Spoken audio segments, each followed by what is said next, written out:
इसको अगर आप समझ लें तो फिर आपको समझ में आ जाएगा कि हम धर्म के नाम में भी कितने भटकाव में घूम रहे हैं। वही आदि शक्ति जो है वही हमारी माँ है।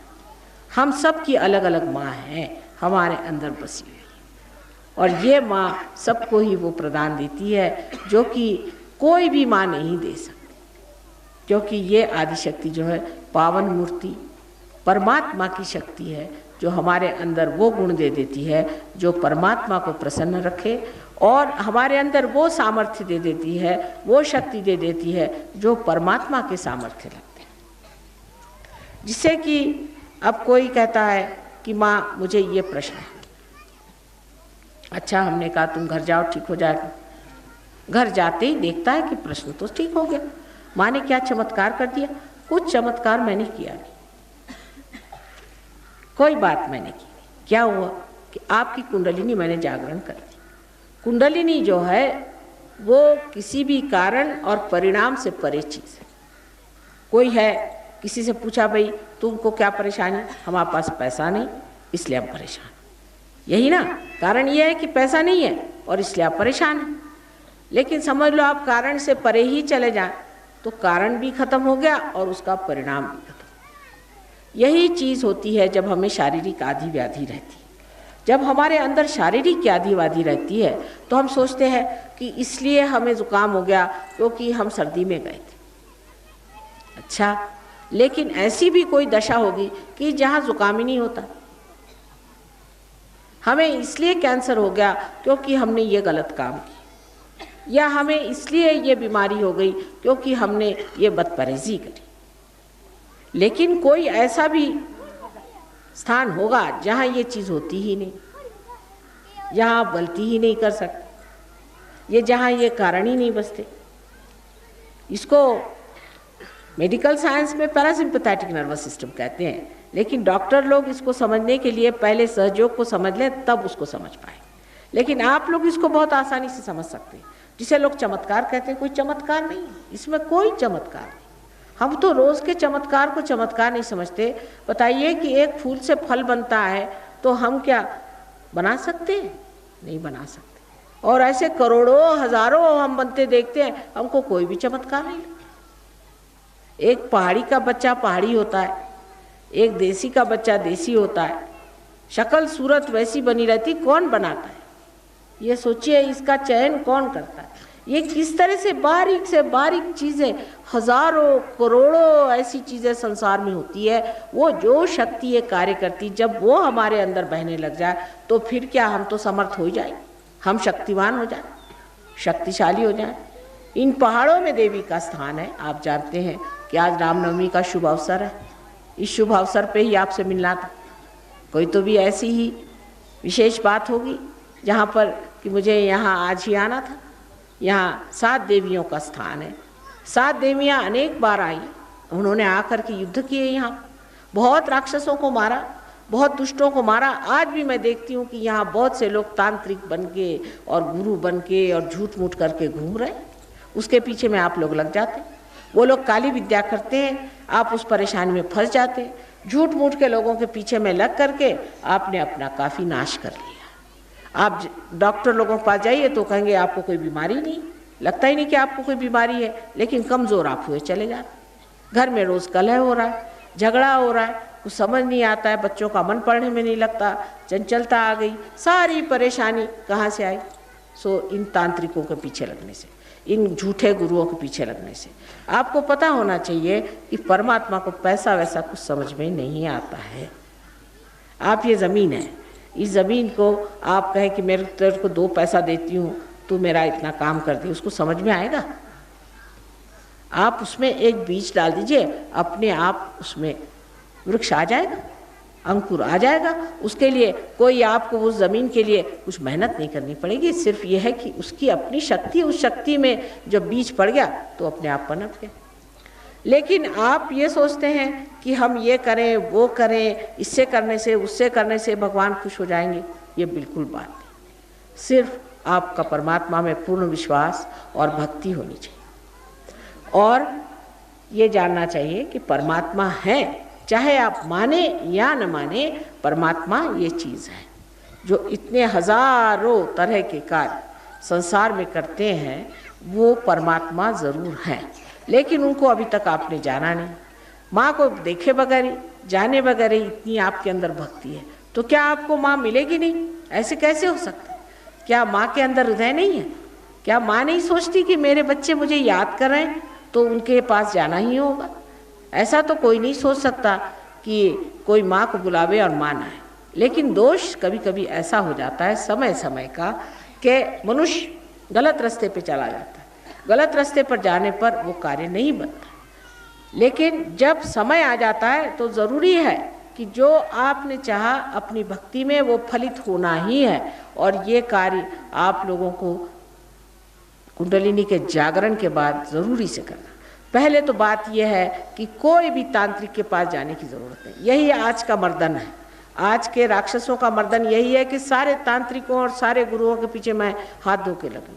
1970 साल में मैंने खुले आम बम्बई में इन सब राक्षसों के नाम बताए थे कि सब ने जन्म लिया हो, इनसे बच के नहीं। एक एक राक्षस चंड मुंड सब ने जन्म ले रखा हुआ और सारे गुरुओं के रूप में घूम रहे हैं और उनके पीछे हजारों पागल हैं। जाने दीजिए इन बेवकूफ़ लोगों को, उनके पीछे जाने दीजिए।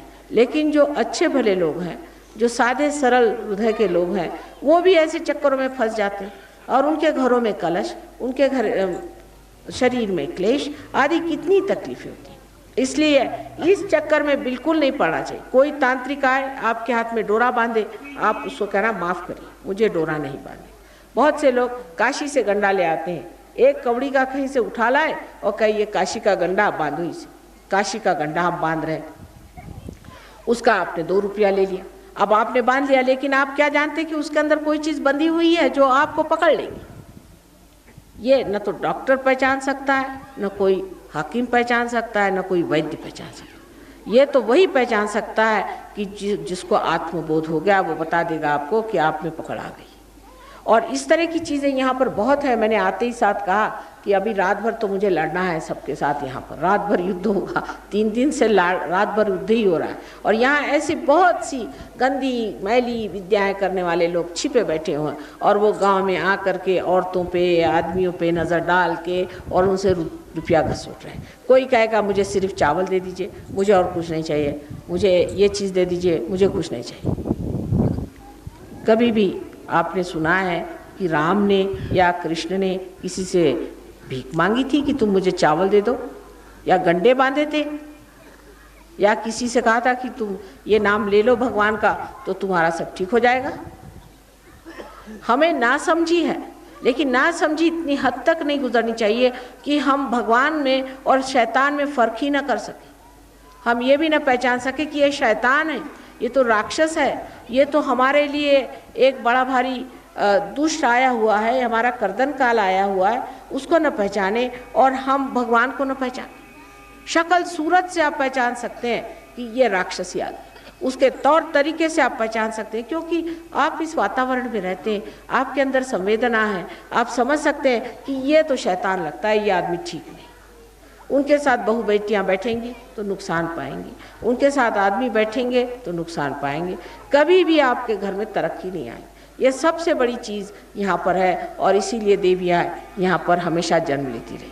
लेकिन अब कलयुग में जो खराबी आ गई वो ये है कि ये राक्षस ऐसे सामने खड़े हो तो उनकी गर्दनें काट के फिकवा दें, लेकिन वो तो ऐसे सामने खड़े नहीं है, सबके दिमाग में घुसे हुए। सारे भक्तों के दिमाग में, बच्चों के दिमाग में अगर राक्षस घुस जाए तो वो माँ का क्या हाल होगा, ये सोच लो। आप ही सोचिए कि आप एक माँ है या बाप है, आप कितने परेशान हो जाए। और यही आज दशा मैं देखती हूँ लोगों की कि सादे भोले अच्छे लोगों पर ये चीज़ बड़ी छाती है। ये शौक़ आप छोड़ दीजिए, किसी गुरुओं के पास जाना, तांत्रिक के पास जाना, मांत्रिक के पास जाना, ज्योतिष के पास जाना, ये सब चीज़ों को आप छोड़ दीजिए। अगर इसको आप छोड़ दें तो आप सीधे ही परमात्मा के साम्राज्य में जा सकते हैं, कोई परेशानी नहीं होगी। ये जो देश में रहने वाले लोग हैं, खासकर जो प्रदेश में रहने वाले लोग हैं, इनमें से कितने जाएंगे भगवान के दरबार में? बहुत कम।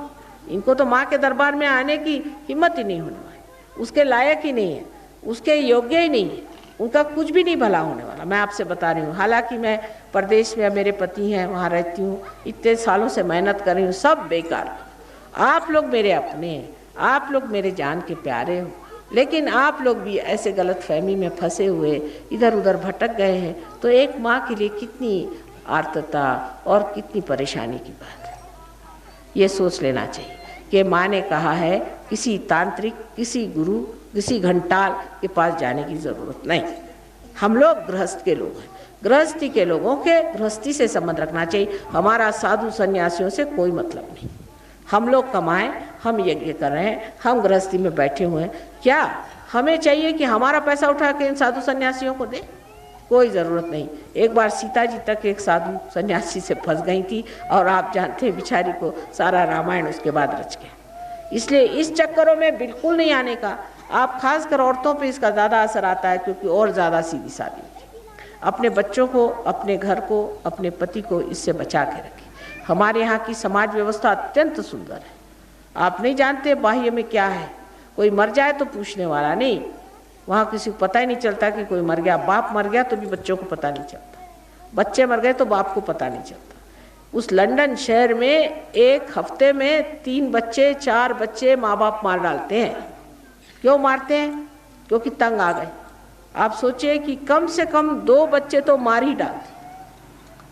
आपने कहीं सुना है किसी माँ को, बाप को अपने देश में चाहे 10 बच्चे हो जाए वो पकड़ के मारता है? इतनी जालिम उनकी आदत है। और हम लोग इतने सहज सरल प्रेम के लोग हैं, हमको इस चक्कर में बस नहीं फंसना चाहिए। बाकी आपको मैं जागृति आज दे दूंगी, आप लोग पार हो जाएं। एक बार आत्मबोध होने के बाद आपके हाथ में से चैतन्य की लहरियाँ शुरू हो जाएंगी। आपके नस नस में ये चीज़ बहना चाहिए। ये नहीं कि कोई सिर बता दे आप पार हो गए। आपके सर में से कुंडलिनी का जो ब्रह्मरंध्र है छिद करके वहाँ से ठंडी हवा आएगी, यहाँ से ठंडी हवा आ जाएगी। आप देखेंगे कि आपके सर में से ठंडी हवा निकल रही, हाथ में से ठंडी हवा आएगी। और आप गाते भी हैं कि ठंडी हवा आई और चांदी के पत्ते हिलने लग गए और देवी आई। आपने गाना भी गाया। हमसे योगी महाजन पूछ रहे थे कि माँ इनको कैसे पता कि ठंडी हवा आती है जब देवी आती है, तो इनको कैसे पता? ये तो मैंने कहा आदिकाल से चला आ रहा है। देवी तो यहाँ अनेक वर्षों से है। तो जो लोगों ने गाया होगा, पहले बताया होगा कि जब देवी आती है तो उनसे ठंडी हवा आती है। वैसे तो आदि शंकराचार्य ने वर्णन किया है कि सलीलम शलीलम, हाथ से ऐसी ठंडी ठंडी हवा आनी चाहिए। ये देवी की पहचान है। जिसके बदन से ठंडी ठंडी हवा आए वही अवतार है, ये देवी की पहचान है। ये उन्होंने कहा था। लेकिन हमारे गांव में जो परंपरा से चले आ रहा है, उन्होंने देखा है कि जब देवी का अवतरण होता है तो सब जगह ठंडी हवा आती है, उनके बदन से ठंडी हवा आती है। इसलिए ये ऐसे ऐसे गाने बने हुए, ये पारंपरिक जो गाने बने हुए हैं, इसके अंदर बड़ी खूबी से सारी बातें लिखी हुई कि देवी क्या चीज़ है और देवी को कैसे पहचानना चाहिए। तो इस तरह से आप लोगों के पास तो बड़ी संपदा है, बड़ी आपके पास में सूझबूझ है, समझ है, और आप सीधे साधे सरल स्वभाव के लोग हैं। जो कठिन स्वभाव के लोग हैं वो बड़े मुश्किल होते हैं। आप लोगों को पार कराना कोई मुश्किल नहीं, लेकिन एक ही वचन देना है कि ये गुरु घंटालों को आप छोड़ देंगी और इससे आगे पीछे नहीं जाएंगी। उससे बड़े नुकसान आपने उठाए हैं और उठाएंगी। इसलिए पहले, सबसे पहले आप लोग सब जागृति लें।